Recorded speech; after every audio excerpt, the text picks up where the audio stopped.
জয় হিন্দ, বন্দে মাতরম। বন্ধুরা, OBC case সংক্রান্ত যে মন্ত্রিসভার সিদ্ধান্ত সেটা আসার পর থেকেই অনেক পরীক্ষার্থীরা যেটা জানতে চাইছেন সেটা হচ্ছে যে পিএসসির বিভিন্ন ধরনের পরীক্ষা বা পিআরবির যে পরীক্ষা এগুলো কি সেপ্টেম্বর মাস 2025 থেকেই শুরু হয়ে যাবে।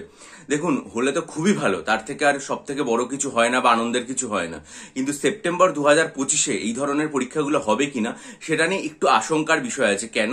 কারণ সেপ্টেম্বর মাসের যে সর্বশেষ রবিবার সেটা হচ্ছে দুর্গা ষষ্ঠী, সেপ্টেম্বর মাসে তার আগের যে রবিবার মানে তৃতীয় রবিবার যেটা সেটা হচ্ছে মহালয়া, এবং তার আগের যে দুটো রবিবার সেক্ষেত্রে হয়তো যে এসএলএসটির যে পরীক্ষাগুলো রয়েছে সেই পরীক্ষাগুলো হওয়ার সম্ভাবনা রয়েছে।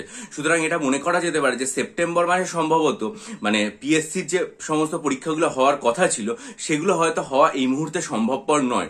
কিন্তু যদি মিসলেনিয়াস পরীক্ষা যেটা প্রিলিমিনারি হয়ে গেছে সেটার রেজাল্ট যদি জুন বা জুলাই বেরিয়ে যায় তাহলে অগস্ট মাসে সেই পরীক্ষাটা হবে, এটা আমরা আশা করতে পারি। আর ক্লার্কশিপ পরীক্ষার যেহেতু রেজাল্টের এখনো কোনো রকম কোনো খোঁজ খবর নেই, ফলে সেটার পরীক্ষা এই সেপ্টেম্বর মাসে হবে কিনা আমার যেটা মনে হয় সেটা হলেও যদি হয় তাহলে সেটা পুজোর পরে হওয়ার সম্ভাবনাই বেশি।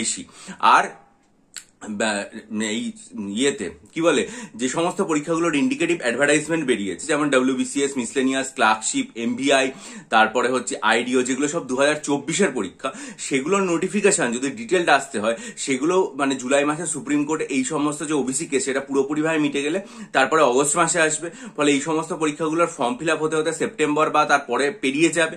ফলে এই বছর সেই সমস্ত পরীক্ষাগুলো হবে এটা আশা করা যায় না। খুব ভালো হলে আমরা এটা মনে করতে পারি যে 2026-এ তো লোকসভা বিধানসভা ভোট আছে রাজ্যে, ফলে তার আগে বছরের শুরুর দিকে ওই সমস্ত পরীক্ষাগুলো হলেও হতে পারে। আর পিএসসি বা পিআরবির যে পরীক্ষা ডাব্লিউবি বা কেপির কথা অনেকে জিজ্ঞাসা করছেন, সেগুলো যদি অগস্ট মাসে হয় তাহলে একটা হওয়ার সম্ভাবনা রয়েছে, না হলে হয়তো সেপ্টেম্বরে হওয়াটা খুবই কঠিন, তাহলে পুজোর পরে হবে। এই হচ্ছে আমার ব্যক্তিগত অভিমত। এখন দেখুন, এগুলো তো প্রত্যেকটাই আমি মানে যে সমস্ত ভাবে প্রসেসটা এগোচ্ছে বর্তমানে সেটার উপর ভিত্তি করে আপনাদের সামনে রাখলাম। এখন সবকিছুর জন্যই আমাদের নজর রাখতে হবে অফিসিয়াল ওয়েবসাইটের ক্ষেত্রে। যখন পাবলিক সার্ভিস কমিশন বা পুলিশ রিক্রুটমেন্ট বোর্ড তাদের অফিসিয়াল ওয়েবসাইটে জানাবে যে কবে কোন পরীক্ষাগুলো হবে, তখনই একমাত্র আপনারা এগুলো সম্পর্কে সঠিকভাবে মানে জানতে পারবেন। এবং নিশ্চয়ই আমি আমার চ্যানেলে সেগুলো সম্পর্কে জানাবো, তার জন্য আপনার চ্যানেলটা সাবস্ক্রাইব করুন, বেল আইকন প্রেস করে দিন। আর যদি মনে করেন যে হাইকোর্ট, এলডিএ বা মিসলেনিয়াস পরীক্ষা বা ক্লার্কশিপ ডেসক্রিপটিভ পরীক্ষার জন্য ডেসক্রিপটিভ বাংলা, ইংরেজি, কারেন্ট অ্যাফেয়ার্স, এসে, প্রেসি রাইটিং এগুলো নিতে চান, তাহলে অবশ্যই 19শে জানুয়ারি, 9 ফেব্রুয়ারি এবং 2 মার্চের ভিডিও মনোযোগ দিয়ে দেখে, যেখানে ডেসক্রিপটিভ অ্যারিথমেটিকের স্টাডি মেটেরিয়ালও আমি তৈরি করেছি, সেগুলো নিতে চাইলে ডেসক্রিপশন বক্সে ইমেল আইডির মাধ্যমে আমার সাথে যোগাযোগ করতে পারেন। বা আরআরবি এনটিপিসি যে 5টা মক টেস্ট নিয়েছি সেটার ভিডিও তৈরি করেছিলাম, সেটার দেখেও আমার সাথে যোগাযোগ করতে পারেন যদি মক টেস্ট নিতে চান। খুব ভালো থাকুন। দেখুন, একটা অন্তত আশার আলো তৈরি হয়েছে। এখন আমরা জানি না জুলাই মাসে যখন সুপ্রিম কোর্টের কেসটা মিটবে তখনই পুরোপুরি বুঝতে পারবো, কিন্তু পড়াশোনা যেটা রয়েছে সেটা অবশ্যই চালিয়ে যান।